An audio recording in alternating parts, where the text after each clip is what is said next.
Are you worried about the side effects from GLP-1s like semaglutide or tirzepatide? You're not alone, but don't panic. Today we're talking about what's normal, what's not, and how to handle it like a pro.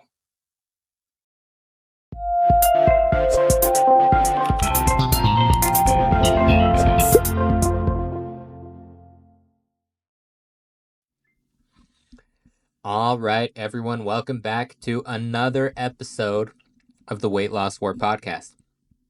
I am your host, Trevor. As usual, we're going to start off today with a quote. Today's is by Muhammad Ali, who said, "Don't quit. Suffer now and live the rest of your life as a champion." All right, with that in mind, today we're going to be tackling something that's on top of a lot of people's minds for anyone starting GLP-1 medications like semaglutide or tirzepatide. Side effects. This is the number one concern we hear from new clients, and it makes sense. You want results, but you want to feel good while getting them, right? So today we're going to be talking about the real side effects that people experience and how to manage them effectively, and when it's time to check in with your provider. So we're going to start out by calling it out. GLP-1s, like virtually every other medication out there, it can cause side effects. The most common ones we see are nausea, constipation, fatigue, and occasional bloating or stomach cramping. These symptoms will often show up either in the first few weeks after starting or after increasing your dose. The reason this happens is because these medications slow your gastric emptying, meaning they are keeping the food in your gut longer. And so it's affecting how you're processing your food, but that's how it's helping you stay full longer, but it can also create some discomfort at first. So this is how we manage the side effects, though. These are some proven ways that can help reduce or prevent the discomfort. And let's be honest, let's make a distinction before we even get into how to prevent some of these things. Let's talk about the difference between a mild side effect and something you should talk to your doctor about.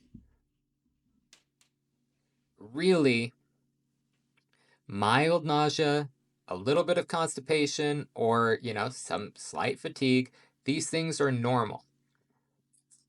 If you are constantly vomiting, if you are you haven't had a bowel movement in 3 weeks, if you haven't had a bowel movement in 3 weeks, that was way too long of a time period for me to suggest. If it's been a long time since your last bowel movement, things like that, we want you to be with and on the same page as your provider. The reason these are medications, they require an MD, a DO, a nurse practitioner, or a PA to prescribe, because they are medications. They have side effects. They need to be watched over by a physician. It's not the Wild West. We don't just do whatever we want. We want to make sure that we are taking them safely and in accordance with established standard practices so that we are getting the maximum benefit for us.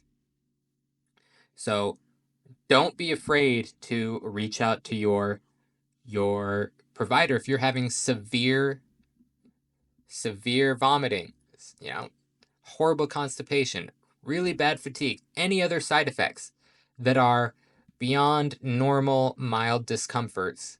It's better safe than sorry. Check with your provider. Okay, I wanted to say that here before I said, yeah, you should be fine, just, But here's the thing. For nausea, eat smaller meals and eat them slower. Avoid greasy or overly sweet foods, And then things like ginger tea or peppermint can help. And I, I'll be honest, I take a Dramamine or a Meclizine, just an over-the-counter, nausea medication. If it gets bad, there's nothing wrong with that.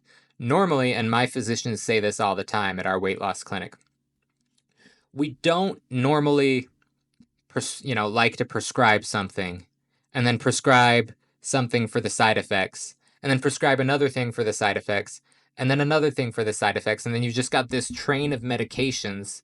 You know, we don't do that. But this is a small thing that we do.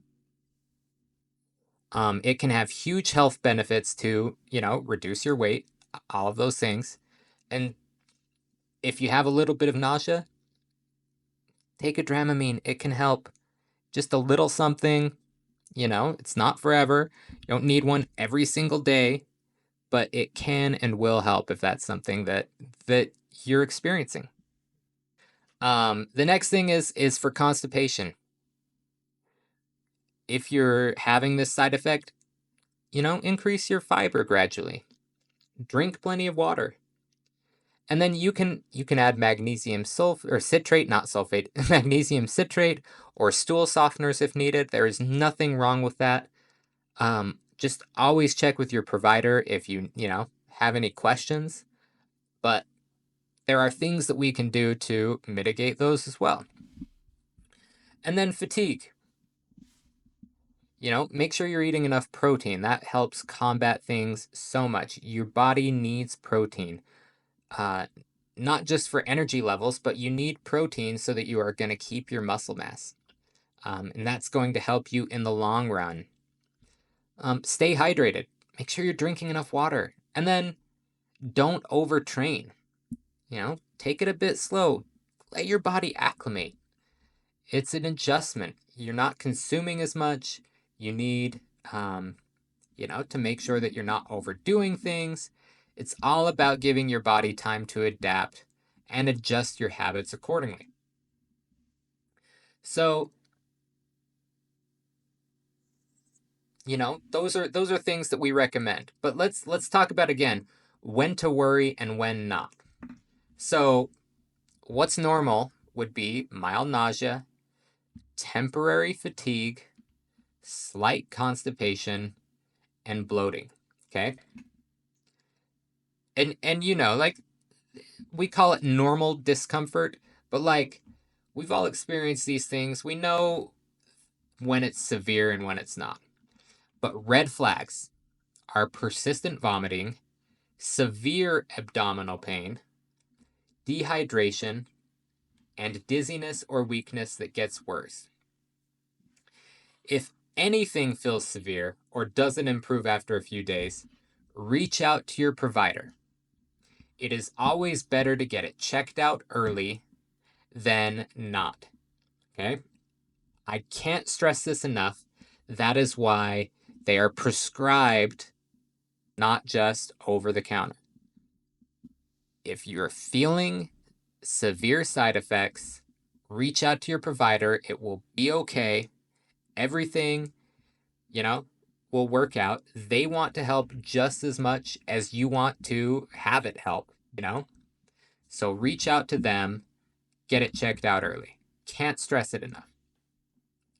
But here's the takeaway. These side effects, they are common, but they are manageable most of the time. The next thing, though, is don't suffer in silence.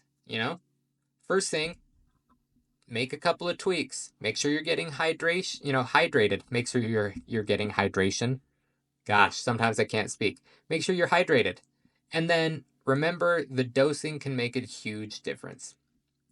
And then it's okay. You're not failing if you feel uncomfortable. Your body is just adjusting, and that's part of the journey. But I'm going to leave it there. That is it for today. If you've experienced side effects, if you've been on GLP-1s and you have tips that would help, please share them. Drop a comment. Send me a DM on Instagram to either at Ultimate Medical Weight Loss, at Weight Loss War Podcast, or at Trevor Smith 22.